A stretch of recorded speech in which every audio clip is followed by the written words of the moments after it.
एक भी अच्छी बात जेएनयू के अंदर आपको नहीं दिखाई पड़ रही है, जिसने इस देश को एक से बढ़कर एक एकेडमिक दिए, हिस्टोरियन दिए, पॉलिटिकल साइंटिस्ट दिए, सोशियोलॉजिस्ट दिए, यहाँ तक कि नोबेल प्राइज़ भी जीता है हाल में। रोमिला थापर यहीं की, बिपिन चंद्रा यहीं के, सतीश चंद्रा यहीं के, मृदुला मुखर्जी, आदित्य मुखर्जी, सब लोग यहीं। तमाम उपलब्धियां इन्होंने बताए, साहित्यकार बताए, वैज्ञानिक बताए, लेकिन एक भी ऐसा आविष्कारक नहीं बता सके जो नोट में चिप बता सके, जो 200 मीटर दूर चिप बता सके।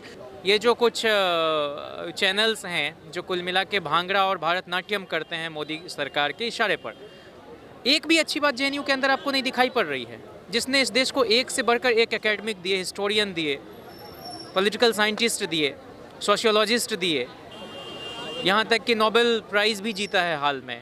एक से बढ़ के एक साहित्यकार दिए, नामवर सिंह से लेकर मैनेजर पांडे, सब के सब, उदय प्रकाश, मतलब बहुत सारे लोग।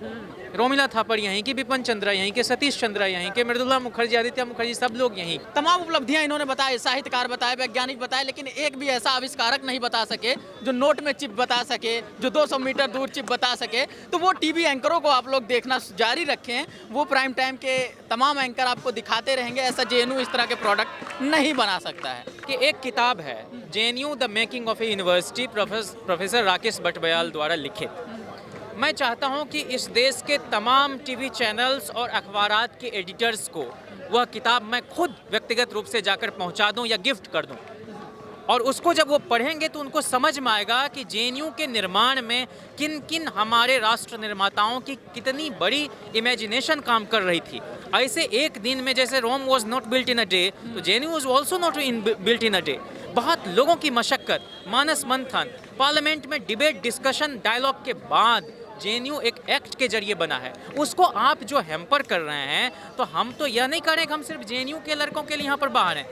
इस देश के तमाम जन पोषित विश्वविद्यालयों को जेएनयू के मॉडल पर आप डेवलप करें, हम इसलिए हैं। और हमारी चिंता इसलिए है कि पिछले साल भी हम लोग सड़क पर थे, 62 इंस्टीट्यूशंस को आपने ऑटोनोमस करार दिया, और ये वो ऑटोनोमी नहीं थी जिसको हम चेरिश कर सकें। ये वो ऑटोनोमी थी जिस पर कायर से कायर आदमी भी आंसू बहाएगा, क्योंकि जियो को आपने वह फंडिंग दी कि मतलब जो अस्तित्व में ही नहीं था, उसकी बिल्डिंग नहीं थी।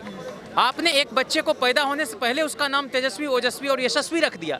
जैसे तमाम टेलीकम्युनिकेशन के बाकी जो प्लेयर्स थे उनके लिए कोई लेवल प्लेइंग फील्ड नहीं था, जियो को लाकर आपने एमटीएनएल, बीएसएनएल का भट्टा बैठाया, आपने एयरपोर्ट अथॉरिटी का भट्टा बैठाया, आप जो है एयर इंडिया को बेच रहे हैं, आपने भारत पेट्रोलियम को बेचा। वैसे ही हमारे कैंपसेज की जो ये बिल्डिंग्स हैं वो महज बिल्डिंग्स नहीं हैं, उन पर जो इबारतें लिखी जाती हैं वो हमारे पूरे के पूरे व्यक्तित्व निर्माण से जुड़ा हुआ है। इसलिए there cannot be any nation building without institution building, और ये इंस्टीट्यूशंस को ही ख़त्म कर रहे हैं, चाहे वो विश्वविद्यालय के रूप में इंस्टीट्यूशन हो, चाहे ऑटोनॉमस डेमोक्रेटिक कॉन्स्टिट्यूशनल बॉडीज़ के रूप में सीबीआई हो, हाई कोर्ट हो, सुप्रीम कोर्ट हो, सबको तबाह कर दे रहे हैं। हमारे देश में शायद लोकतंत्र ही नहीं बचेगा, फिर मानव संसाधन के विकास की बात ही क्या कर सकते।